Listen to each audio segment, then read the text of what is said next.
Okay, so this is the practical theory video of the Freidel-Crafts reaction, and what this video is going to do is it's going to focus on how the ways in which we sort of try and keep reactions dry, so free from water.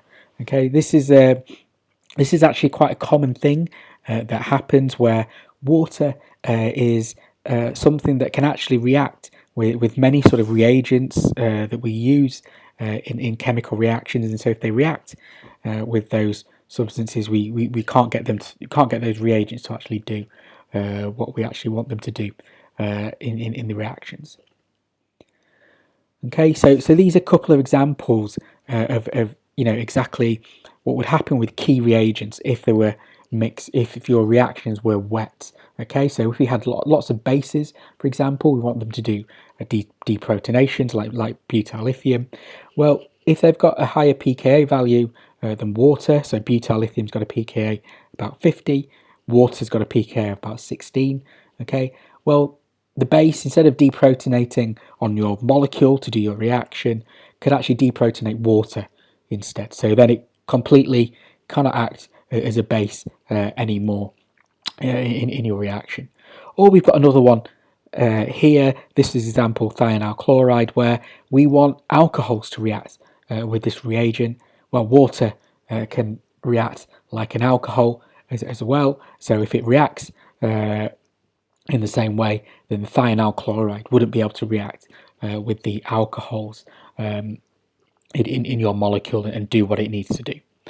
So what we need to do is we need to try and run reactions in a way that keeps them dry and away from moisture. Okay, so keeping glassware dry, that's just one factor in doing that, but we have to also consider like water that's present in the atmosphere. For example, they will, that can get absorbed into chemical reactions that can start mixing with your reagents and start degrading your reactions as well. Okay, so these are kind of the key steps that we would use to keep reactions dry.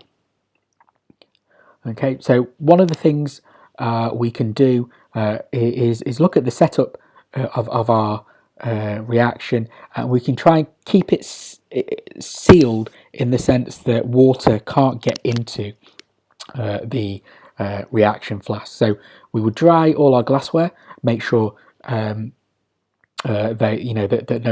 there's no water present in any of the glassware and that can mix with the reagents. But also what we would do is we'd think about not having everything sort of open to the atmosphere.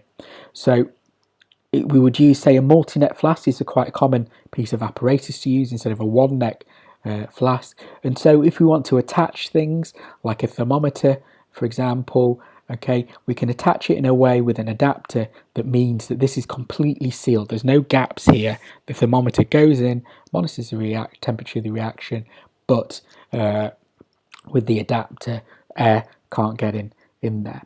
Also, on top of a condenser, instead of leaving that open, we can have a calcium chloride guard tube, and what happens is the calcium chloride absorbs the water, so any sort of moisture that comes in sort of this way into the guard tube gets absorbed. It can't go down the condenser and reach your reaction flask. Okay, so our setups tend to be more complicated when we're trying to keep reactions dry. Typically we have sort of more necks in our flasks, so we can add things, but we also have ways of adding things in a way that sort of keeps things sort of not completely open to the atmosphere. Another thing we can do if we need to make things even more dry, if things are even more sensitive to water, is instead of having a calcium chloride guard tube, we can completely replace the atmosphere that we have in our reaction flask. So instead of it being sort of an atmosphere of water or oxygen there, we can replace that with an inert gas.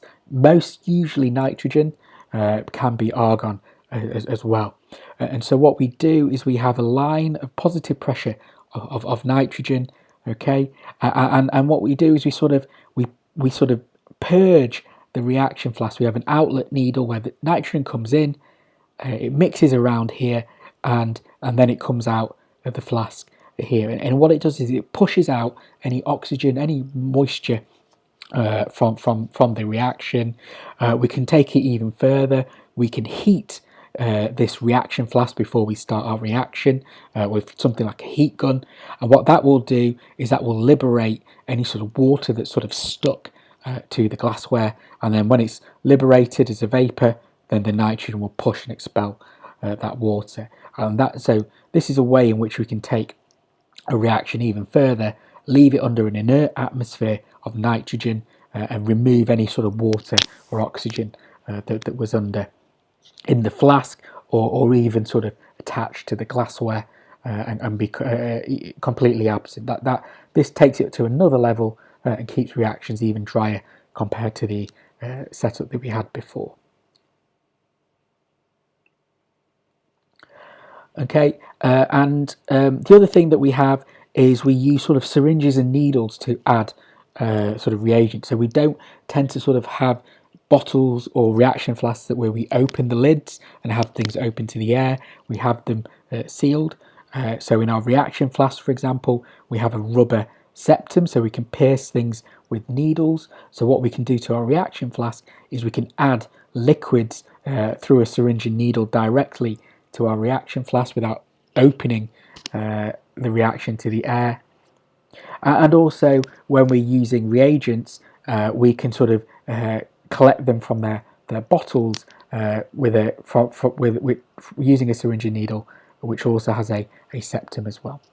So quite often then, a lot of solvents in particular, the ones that you normally use from Winchesters, they absorb water. There'll be some water dissolved in them, and so if we need to keep our reactions dry, then actually what we need to use is anhydrous solvents, where it goes through a process where the water has been removed from the solvents.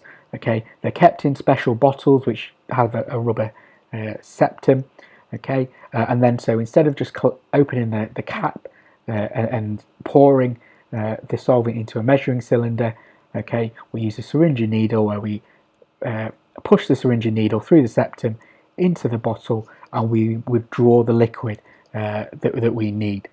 And what we also do is we attach the reagent bottle or solvent bottle with a positive pressure of nitrogen. So it's all under an atmosphere of nitrogen, so that when we withdraw the liquid that we need, it's replaced with dry nitrogen gas rather than sort of air containing water sort of coming in through the septum to take the place, because otherwise that water will just mix in with the solvent and make it wet again.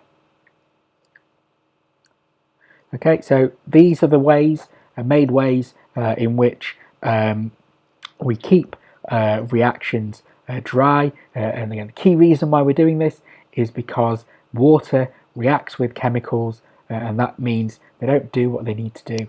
They lead to sort of yields being lowered instead.